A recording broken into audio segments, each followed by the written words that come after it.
Oke,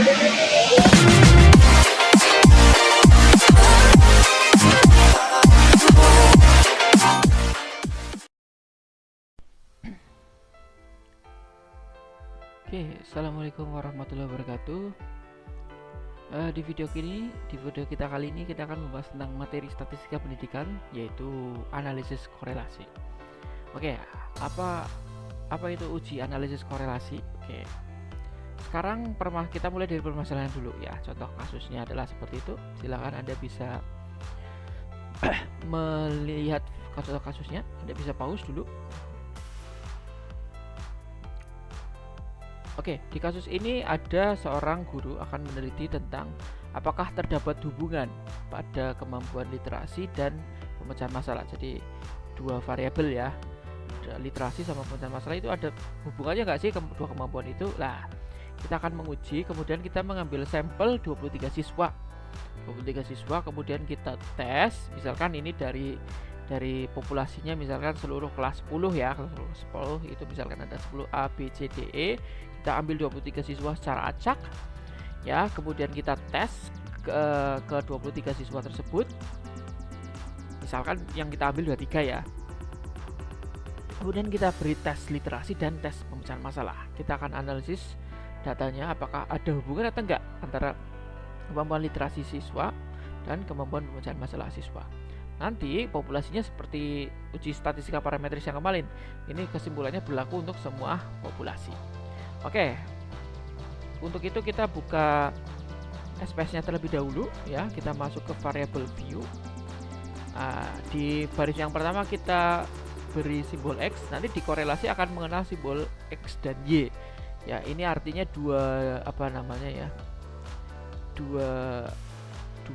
variabel yang sering kita gunakan di korelasi maupun regresi. Di video selanjutnya nanti Anda akan melihat analisis regresi. Di X itu variabel yang pertama, kemudian Y itu variabel yang kedua.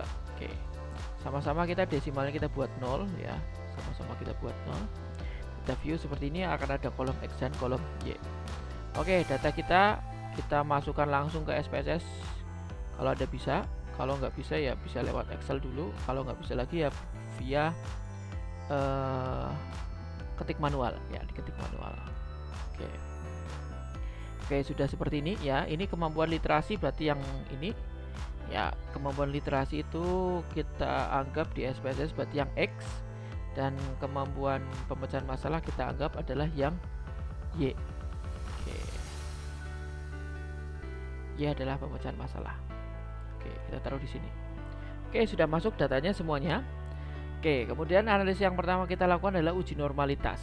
Dalam uji normalitas di kasus analisis korelasi ini, maka yang kita uji adalah dua variabelnya. Jadi variabel X kita uji sendiri, variabel Y juga kita uji sendiri normalitasnya.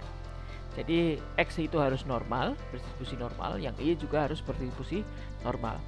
Oke, kita analisis, kita uji normalitas ya. Langkahnya adalah analyze, kemudian descriptive statistic, kemudian explore. X dan Y masukkan ke dependent list semuanya. Ya, masuk ke sini semuanya. Tidak ada yang masuk ke vector list ya, masuk ke dependent list semuanya. Kemudian klik plots, kemudian normality, centang di normality plot with test, continue, kemudian oke. Oke, kita lihat hasil uji normalitas kita apakah normal atau tidak. Oke, kita lihat di tabel test of normality, uji normalitas. Variabel X yaitu literasi tadi signifikansinya lebih 0,200, artinya lebih dari 0,05. Artinya apa? Artinya ketika lebih dari 0,05 berarti H0-nya diterima. Berarti H0-nya adalah data berdistribusi normal. Jadi variabel X atau literasi itu sudah betul normal ya. Yang Y 0,062 berarti lebih dari 0,05. Berarti data Y atau data pemecahan masalah juga berdistribusi normal. Oke, sudah aman antara variabel X dan variabel Y, dua-duanya sudah berdistribusi normal. Berikutnya yang akan kita lakukan adalah analisis korelasi, mencari hubungan, apakah ada hubungan atau tidak. Nah, hipotesisnya seperti ini. H0-nya rho sama dengan 0, atau dengan kata lain tidak ada hubungan antara variabel X dan Y, karena hubungannya 0. Kalau kita anggap kita dengan kata yang lebih mudah, hubungannya 0, berarti nggak ada hubungan nih.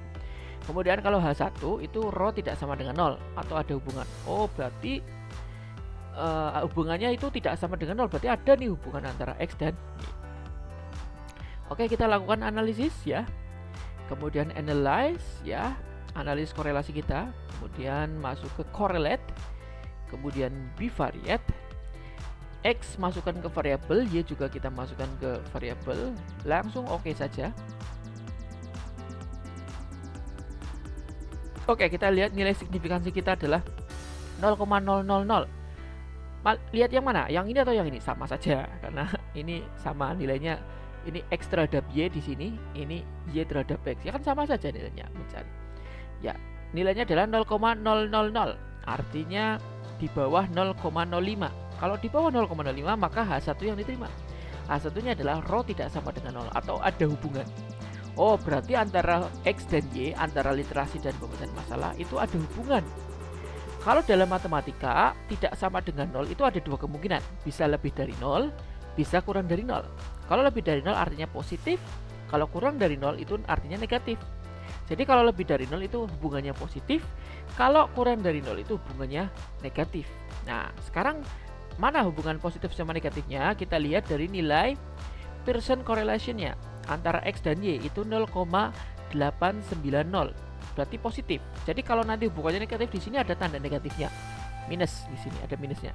Karena ini nggak ada tanda minusnya, berarti ini positif 0,890. Ya. Jadi nilai R kita atau nilai R Pearson correlation kita adalah 0,89.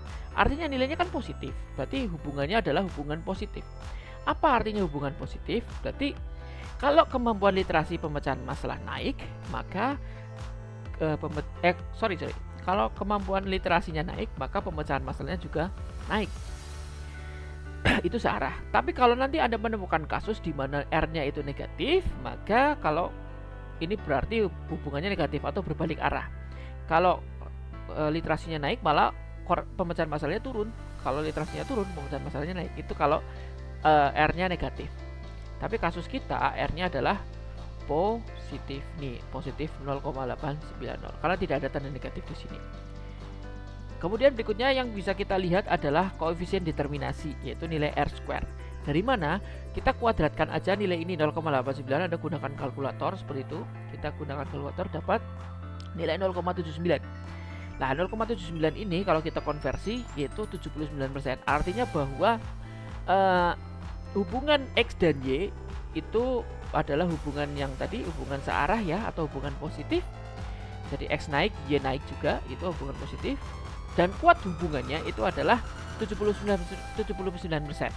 Jadi ada 79% variasi data yang berhubungan. Jadi 21%, kan masih ada 21% ya, masih ada 21% ini bisa dipengaruhi oleh variabel lain ya. Jadi X dan Y itu saling berhubungan dengan kuat hubungannya itu adalah 79%. Oke. Itu saja yang bisa saya jelaskan tentang analisis korelasi ya. Jika Anda butuh penjelasan lanjut atau Anda mau pertanyaan juga bisa di kolom komentar di bawah ya, silakan diisi pertanyaan Anda apa, nanti saya akan jawab gitu ya. Kalau Anda suka dengan video ini silakan like dan share ke orang yang membutuhkan. Jika Anda tahu oh ini bagus nih, Anda share mau ke teman Anda.